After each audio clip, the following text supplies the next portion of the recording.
Sa mga pangenot na bareta, pantulo sa most wanted person sa Santa Elena, Camarines Norte, arestado sa Camarines Sur. 5 persona irido kan madiswido sa Sorsogon. Kasulo na itala sa siyudad din Naga. Asin, SIM card registration pinalawig. Department of Information and Communication Technology nagpagirumdum sa publiko na aprobit saran ang ekstensyon.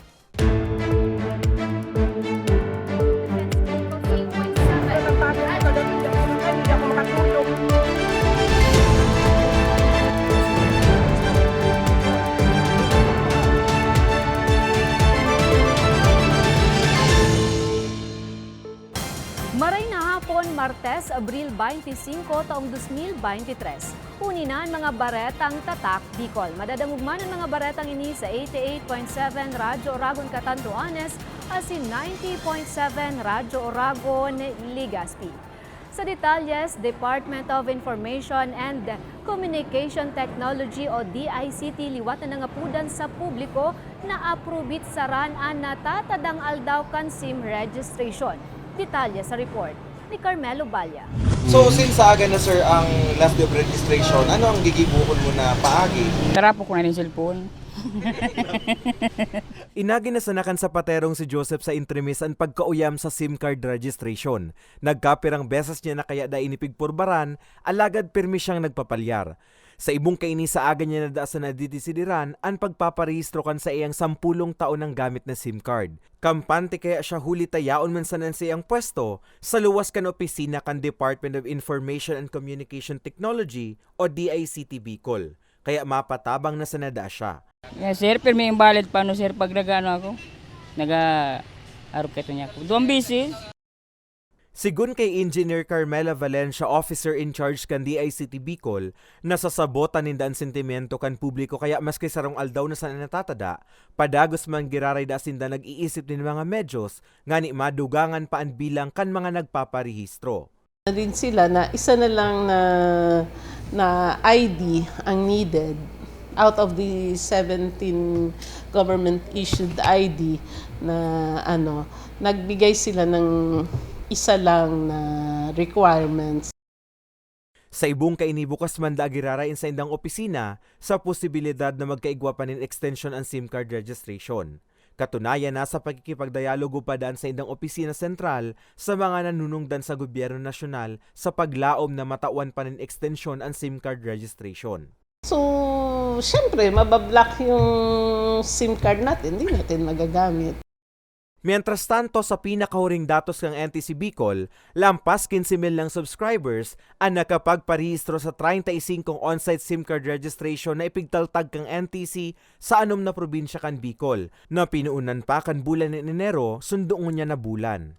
Apwera sa on-site SIM card registration sites kan NTC, may mga LGUs as in telcos manapadagos na nagkukondusir nin siring asistensya araw kang LGU Piuduran asin Daraga. Magigirumduman, saro sa pinakamayor na obheto kan SIM card registration, iyon pagpapababa kan kaso kan text scam sa Bicol. Para sa mga baretang tatak Bicol, Carmelo Balya. Mientras tanto, sa katakod na bareta, pinalawig pa kan gobyerno ni 90 Diaz ang SIM registration. Iniresulta kan pakikipag-olay kan DICT. Asin ni DOJ Secretary Crispin Rimulya kay Presidente Bongbong Marcos kasubagong aga na tauwanin ekstensyon ng deadline kan SIM registration na inuyunan man kan Presidente.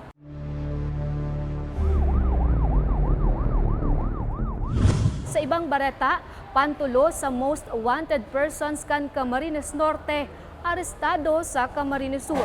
Detalye sa report ni Nomer Corporal. Makalis ang sarong taon na pagtatago sa otoridad. Pasado alas 4 ning hapong kang nakalis na Domingo, Abril 23. Dagos nang naarestar ang 45 anyos sa si JC Pera Murillo na naatubang sa kasong statutory rape. Nadakop ang sospek kang pinagsarong persa kang Santa Elena Municipal Police Station, Del Gallego Municipal Police Station, asin CIDG Camarines Norte sa Barangay Sabang Del Gallego, Camarines Sur. Sigun kay Police Captain Roberto Flores Jr., hepe kang Santa Elena MPS, taon 2022 kang lugusan subot ni Murillo ang sadiriman sa nakaning aki, sa sendang harong sa Purok 1 Barangay Patag Iraya, sa Banuan kang Santa Elena. Nakipag-coordinate po kami sa Del Gallego MPS po. Sa paghuli ng suspect po na yan dahil sila ang may jurisdiction yan po. Pero dito po sa Santa Elena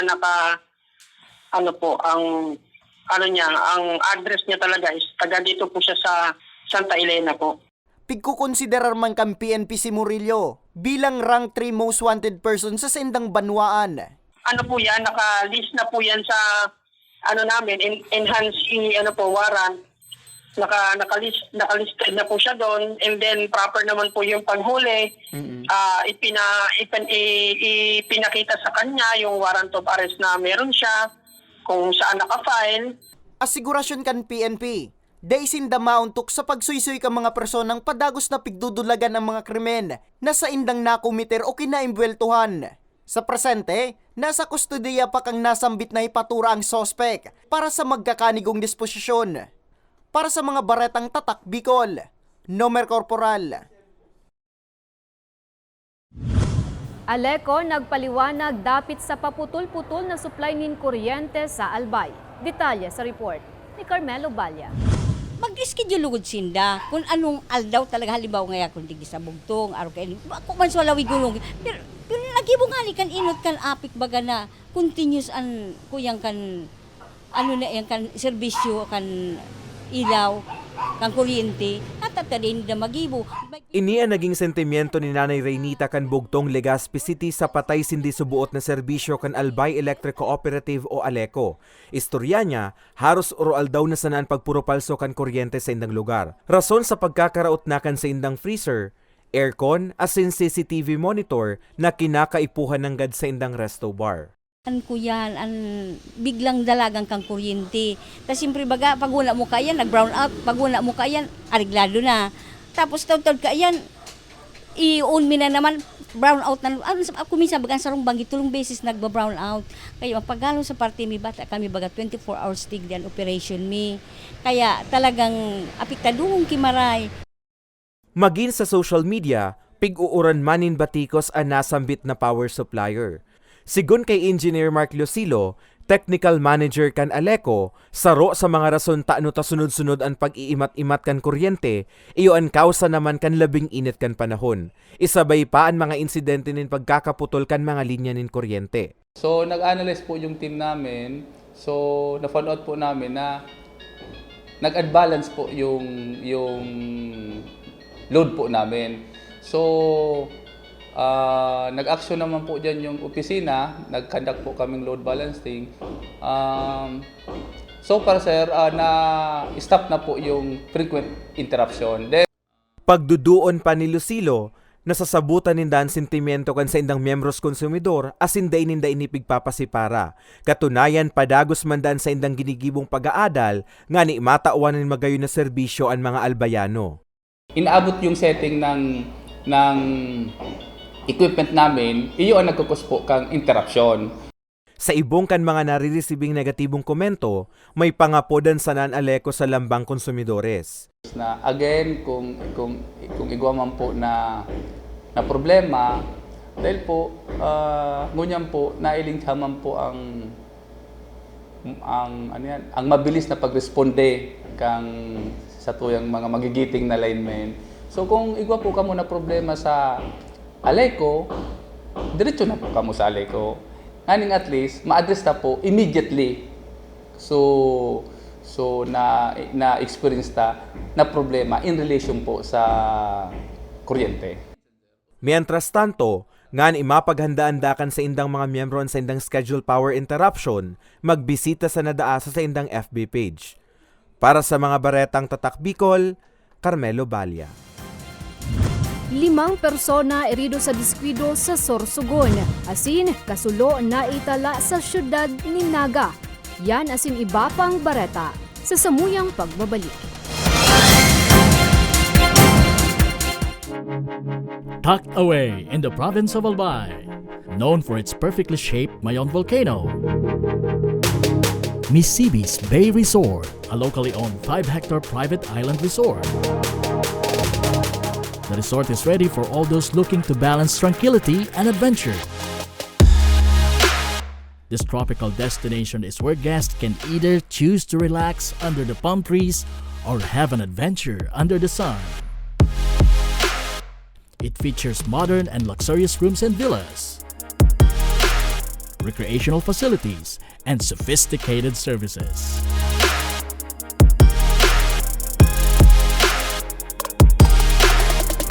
Come and experience Mississippi's Bay Resort, your tropical island getaway.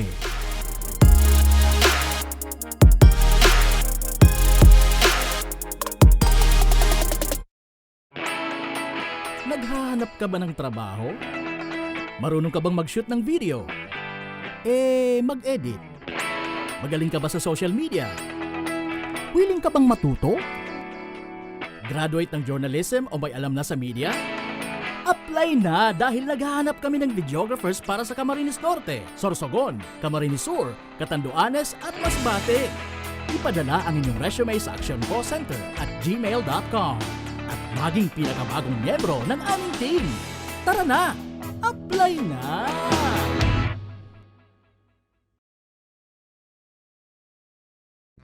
Sa imong ka nagpapadagos na pandemya, daima nag-uuntok sa pagriparo ang satuyang sa tiring partido, ang Ako Bicol Party List, yaon pirmi sa pagpadangat kan mga kasaraditan, sa tabang kan manto ni ina, ano man na panahon, hain ka man sa kabikulan. Viva la Virgen! Viva Nuestra Señora de Peña Francia!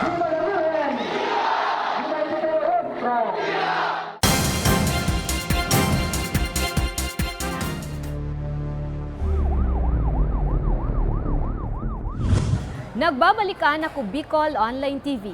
5 persona irido kan madiskwido ang piglulunada na bihikulo sa Sorsogon. Detalye sa report ni Nomer Corporal.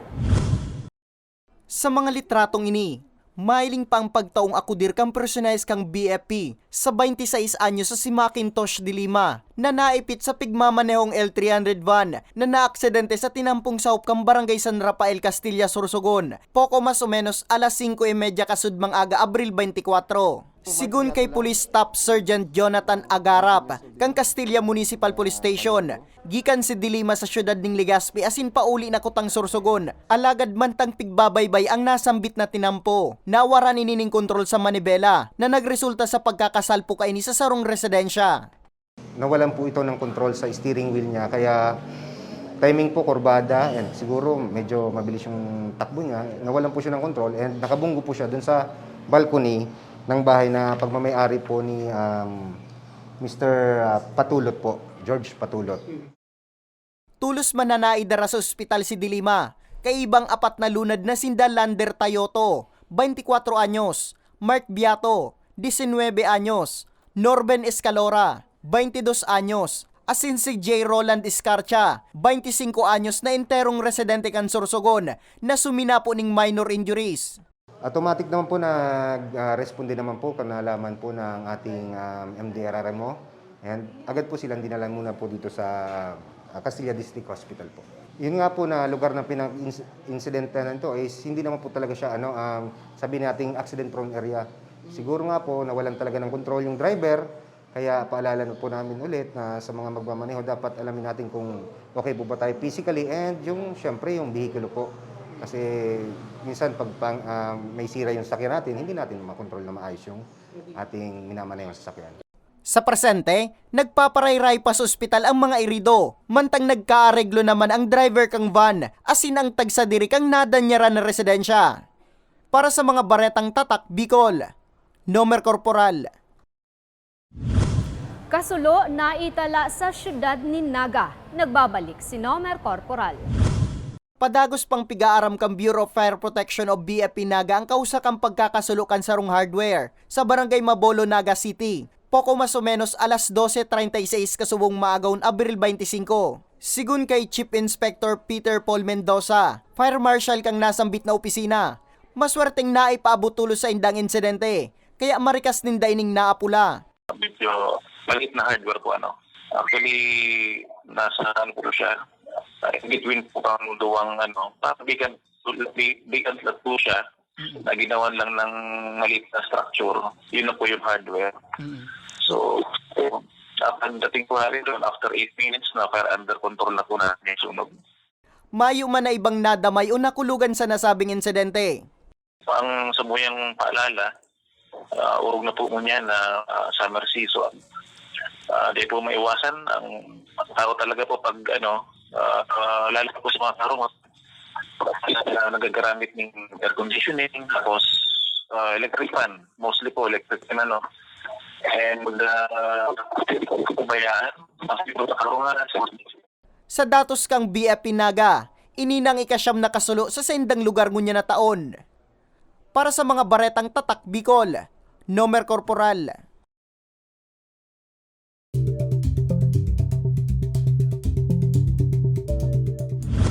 Pag-asa nagpatanid sa posible pang paglangkaw kan namamatean na heat index huli kan tag-init. Detalye sa report ni Carmelo Balya.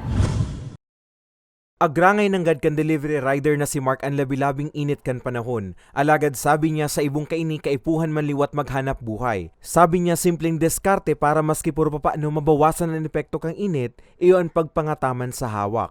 Ang advice ko lang sir, dahil lang sir supermayaon sa bakabalad permi sa init. Tapos permi po magbalon ng tubig, dakol ng tubig, permi mag-inom, tanganing di ma-dehydrate. Sigun sa Pag-asa uminabot sa 36 grado sentigrado ang heat index kunya na aldaw. Asin sa indang parametro, log na ini sa extreme caution category o labi-labi ng init. Biyaya na sana para sa Pag-asa na may mga pag-uuran pa man liwat, urog na tuyong hapon hasta banggi. Weather system na nakakaapekto niya sa Pilipinas, iniyo pong Easterlies o iniyo nga nang inabot ng duro sa naghahali sa Dagat Pasipiko. Mientras tanto, Mayo manapigbabantayan na maraot ng panahon ng Pag-asa. Alagad halangkaw pasubot ang posibilidad nin mas halangkaw pang heat index sa mga masunod na aldaw. Ngunya na semana, pwedeng maglangkaw pa siya. Pero yung range sa base sa forecast na pinaluwas kan Pag-asa, yung about sa heat index, ngunya na semana, digdi sa Bicol, ang range kan heat index pwedeng nasa 33 to 41 degrees Celsius. Patanid man liwat kan Pag-asa, likayan na muna ang pagluwas sa harong kung di man importante ang lakawon. Kung di malikayan, magdara nin proteksyon kontra sa init nin panahon. Siring nin payong, asin mag-inom permi nin tubig. Para sa mga baretang tatak Bicol, Carmelo Balya. Asin yan ang katripunan kan mga baretang tatak Bicol. Ako si Jen Nunez. Salamat!